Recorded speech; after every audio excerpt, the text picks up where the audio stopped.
Welcome to a new year and a new episode of Policy War. I am one of your hosts, Russell. I have progressive perspective on issues, and John can say what his perspective on issues usually is.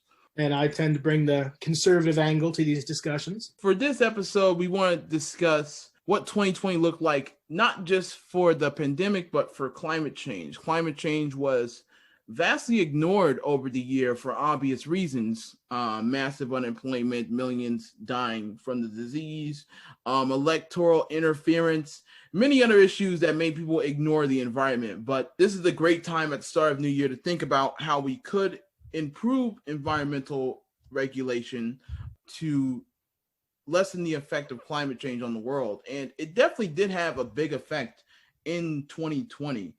We should not forget the many wildfires in Australia and California's worst wildfire season in 2020. According to climate.gov, CO2 levels are higher now than any point in history since 800,000 years ago. In South America, a quarter of the world's largest wetland was also consumed by flames in wildfires. It's been a travesty for also Oregon, who also has wildfires in areas they haven't had them in decades. So it's definitely affecting America and the entire world, no matter where you are. Now, we first need to discuss how much of an issue this is. And I want to hear John's perspective on, should climate change be one of the top 5 issues of the next administration? So I want to break this issue down real quick. And the first thing we have to talk about is, does climate change exist or not? I'm going to say that it does. I think it is very obvious if you look at the physics and the chemistry of the situation that we are dumping X amount of carbon into the air. There is a certain amount of carbon in the air, and carbon has a certain active effect upon the climate. Therefore, if you do that math, it comes out very straightforwardly that humans do have an effect on the climate, and the Earth is progressively warming based upon human activity. That being said, I would like to make one caveat that all too often, I believe that on both sides of this issue, people will tell the other side to look at the science, and what they mean instead is look at the science that says I'm right. I believe that in order to have an intelligent conversation in which our contentions compete fairly in the marketplace of ideas, we must accept the science that disagrees with us as credible, so long as it follows proper methodology. Now, to get closer to the question Russell asked about whether or not this should be a top priority for the new administration, there are 2 ways to think about this. First is practically, and second is politically. Let's start with politically. Absolutely, even if not for the only reason that it is very, very popular among progressives and moderate Democrats alike. This is a unifying issue for left-wing politics in the United States of America, and for a party with such a split as the Democrats on the progressive and moderate wings, they need a unifying issue. Therefore, Joe Biden and Kamala Harris are going to have to hammer on this issue as much as possible, because everyone will fall in line behind them. Now let's move on to practical. Should climate change legislation be the first thing that's up in the Biden administration? Doubtful. We are still dealing with massive economic fallouts, and we are still dealing with the pandemic. And interventions to mitigate the negative effects of those 2 events are going to be much more important in order to heal the United States from the effects of this pandemic, as well as to quickly give the new administration a bump in popularity, because there is nothing that saves a negative approval rating like economic prosperity and saving the country from a pandemic. That was a shrewd political perspective on how Biden handled one of the world's biggest problems. I appreciate it. And I do agree with the first point that science needs not to be refuted, and we need to avoid confirmation bias when we look at scientific studies. And it seems like America is in its own section of the world in which many other developed countries, climate change is not really a partisan issue, while in America, it seems like the right has become the party of, there were a lot of climate deniers, and it has lessened over time, obviously, while the left is the party of pro-environment. But this wasn't always the case. The Republicans were, I mean, famously the party of the environment. They got most of the rural voters. Richard Nixon made the EPA in 1970, and they seem, I don't see how the Republicans are now pushing back against pollution regulations, pushing back against climate regulations, while the Democrats are taking this step forward. I feel like over time, the majority of society will realize, yes, the environment's important. We shouldn't be degrading it for business profits. And what do you think? Do you think the conservatives are on the wrong side of this issue? I believe there are some conservatives that are on the wrong side of this issue, similar to how I believe there are some liberals or people that definitely believe in climate change that are also on the wrong side. I think there are several wrong sides and several right sides. Specifically for conservatives, I think the people that deny that climate change exists are likely pushing a different agenda and simply clinging to that contention only so that they can justify the other things that they want to do. That being said, I also think there are many conservatives that are on the right side because while they believe in climate change and they believe that we should be exploring and implementing ways that we can mitigate its effects, we also have to contend with the fact that the fragility of the environment and the fragility of the economy do have to compete somewhat. And I understand there's all sorts of arguments about how, like, if we get rid of the economy, there's going to be devastation, but if we get rid of the environment, there's going to be no earth left. I understand that, and it may seem silly to value dollars and cents over the entire world. But we have to understand that an economy that seriously suffers because we try to jump headfirst into a plan that was poorly put together or poorly implemented, that will not just cost dollars and cents. That will cost lives, potentially as many lives as holding off and making sure that we make good, rational legislation to combat climate change. If climate change is left to do whatever it will do without intervention, obviously it's going to cause millions of deaths. The same thing could happen if we decide to wreck economies for bad legislation. And so I believe there are some conservatives who want to do nothing that are absolutely on the wrong side of this issue. But there are also conservatives that simply want us to understand that we cannot simply throw out everything we know about economics merely to meet this one issue, especially if we don't have a coherent, rational plan that was built based off of a respect for the economy and for people rather than just for wishful ideological thinking. So let's talk about some plans that have been brought forward then. Obviously, the Paris Climate Agreement in 2015, in which the U.S. did join and then Trump pulled out of, is one of the main proposals of Biden. He plans to join it. He vowed day one in office, he plans to rejoin the Paris Climate Agreement, and he vowed to basically make the U.S., I believe it was net zero emissions by 2050, which is going to be almost impossible considering the United States is one of the largest greenhouse gas producers in the world.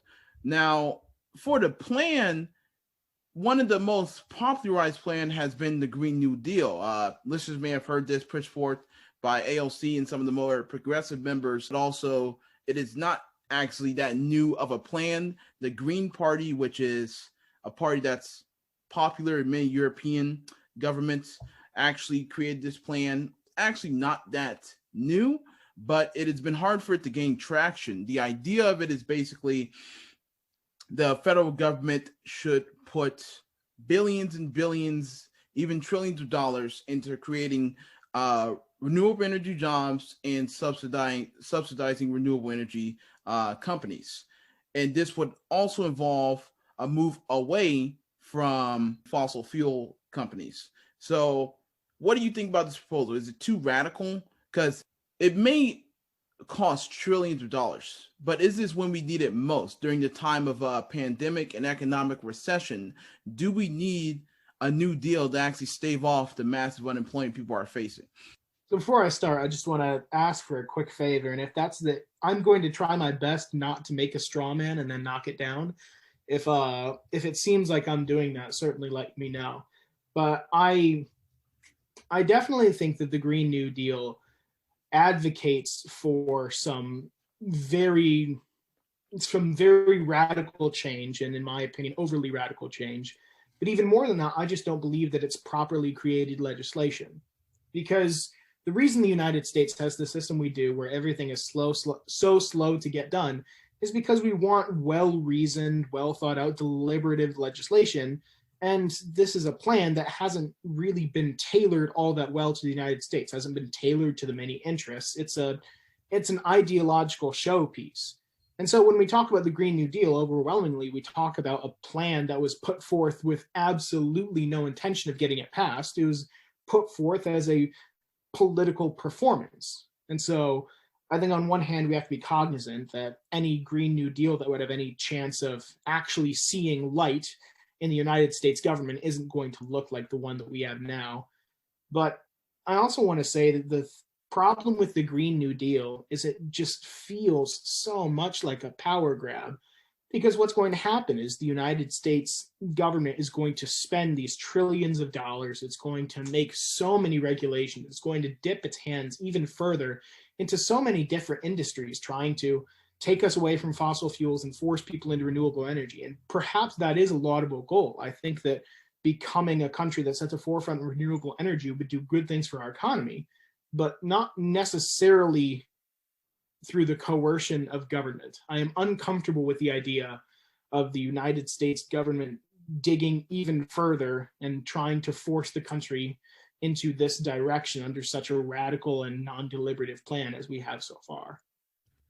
So with the point that it would be good for the U.S. to be at the forefront of renewable energy, but at the moment, it's China that's at the forefront of renewable energy. They produce the most in the world, and this was, of course, a reaction of the public by the massive smog pollution that was in the country, where people could visibly see the pollution, that they realized that they need more renewable energy rather than coal power plants. But it seems that was all government production, all government influence.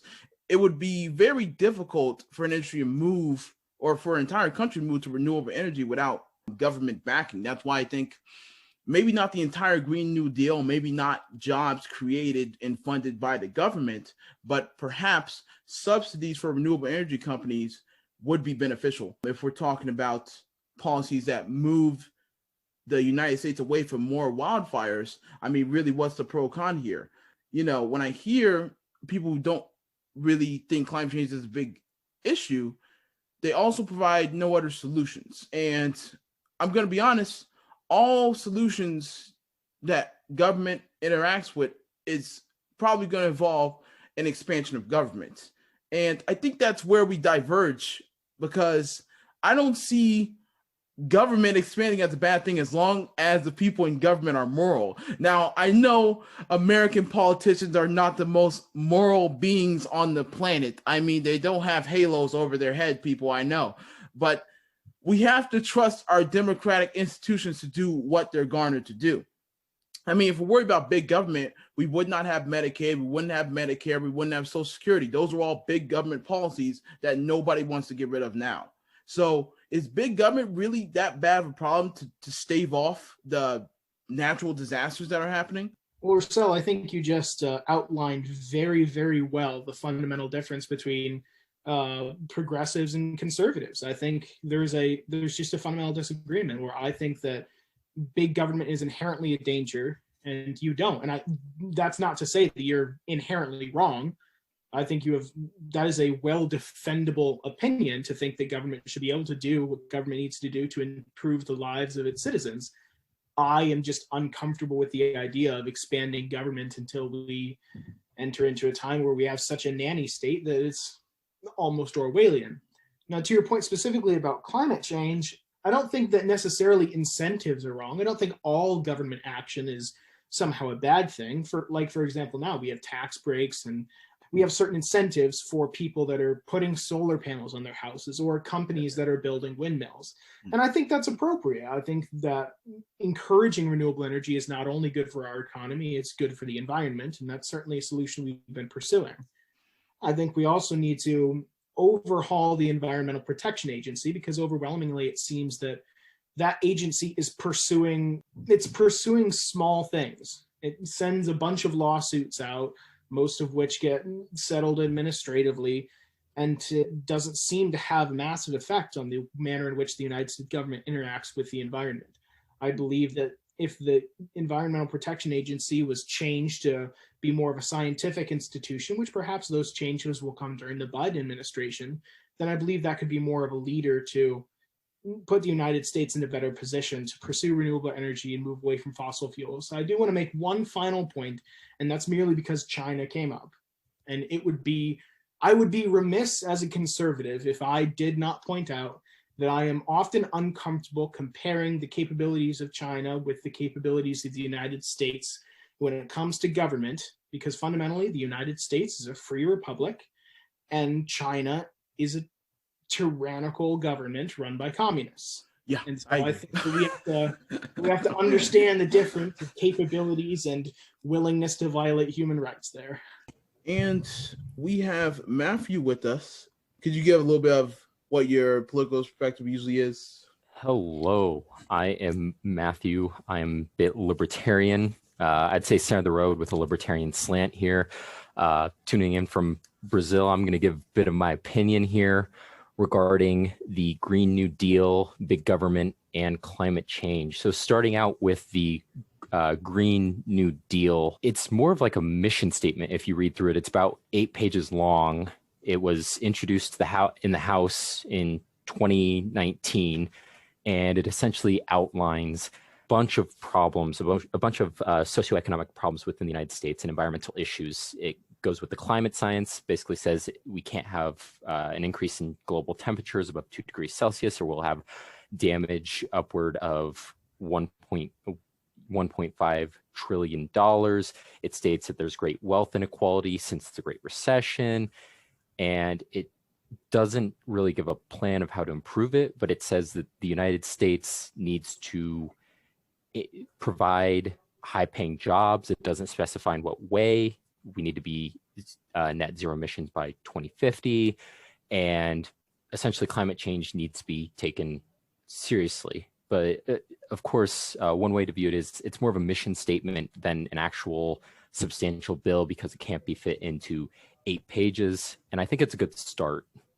It's a good start because it at least sets the goals that everyone wants to accomplish. Now, the problem, of course, is how we're going to get there. So it's kind of a circular argument, because you're going to have 100 different viewpoints on how to get there throughout Congress.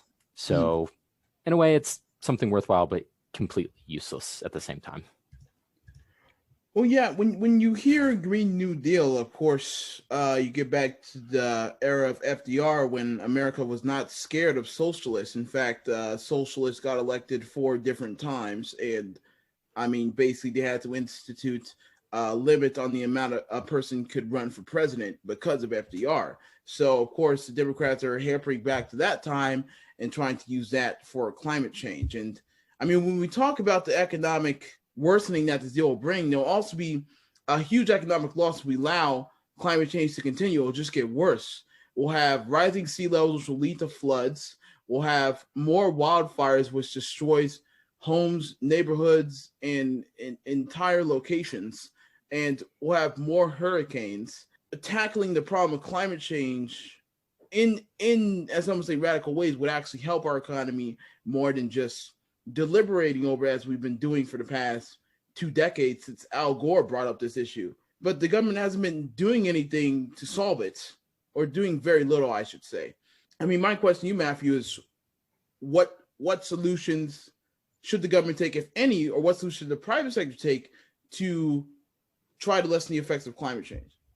Well, I mean, there's a carrot and a stick approach you can take to it. I would recommend mixing the two and using a selection of things. So for example, you can do a carbon tax, and wherever you have the carbon tax based upon the tons of carbon released, you can take money from that and use it to help subsidize people that may not be able to afford it. It could be on corporations and individuals, or it could be just on corporations, but you can find ways to take the money and hopefully, if it doesn't get lost in the whole political system, put it towards something that'll help improve the environment. Now, another interesting mechanism that I don't know if too many people are aware of it, but it's pretty popular in Europe, is the cap and trade system. It's kind of like an exchange of shares. So it's kind of like a stock market in a way. There's a certain amount of shares that represent 1 ton of CO2 released. And you're allotted a certain amount based upon your business, and then you can trade. And to my understanding, at the end of the year, you have to make up for the amount you released in shares. That's beneficial because if you're a larger company and well, I guess if you're a smaller company and you're not utilizing as many shares, you can sell them to a larger company. If you're a larger company, you have an incentive to decrease your emissions or purchase shares from other people. So there's a net ceiling on the overall amount, but there's at least some flexibility there. Unlike a carbon tax, where if you're a smaller business, you might be affected a bit more than a larger business, that it won't eat as much into their profits.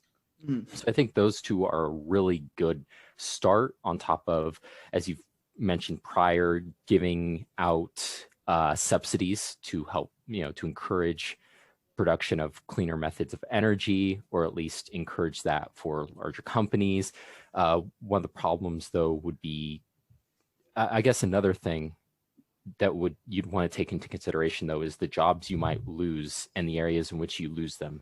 Because it's easy to look at it on a nationwide scale and say, you're going to lose, we'll say 20,000 coal mining jobs, but you're going to gain 50,000 new tech jobs, we'll say, or jobs producing solar panels. Well, of course, that's not going to be all in the same area. So you have to make sure that the places that you kind of kill by replacing these energy sources have some sort of jobs that come into that area, or else you're going to lose the valuable jobs, mainly in rural areas. And I think they'll kind of fuel populist sentiments, kind of like what happened with Trump here, where you have a group that feels disenfranchised, their manufacturing jobs are gone, the area's going to hell in a handbasket.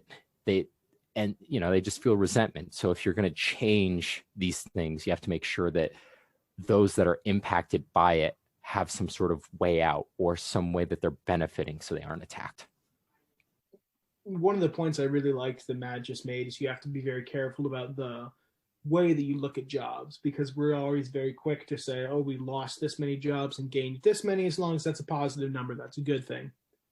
But we also have to consider the individuals that are set to lose their jobs if we move away from fossil fuels. Because I think that if you look at the people that work out in the oil fields, especially, these are often people that are highly skilled in that particular field, but not in others. So you can't simply transfer from the oil fields and now suddenly you're writing code for a tech company. You can't just move from the oil fields and now suddenly you're building high-tech windmills. So we have to understand that if we, in many ways, seem to be rigging the game against them.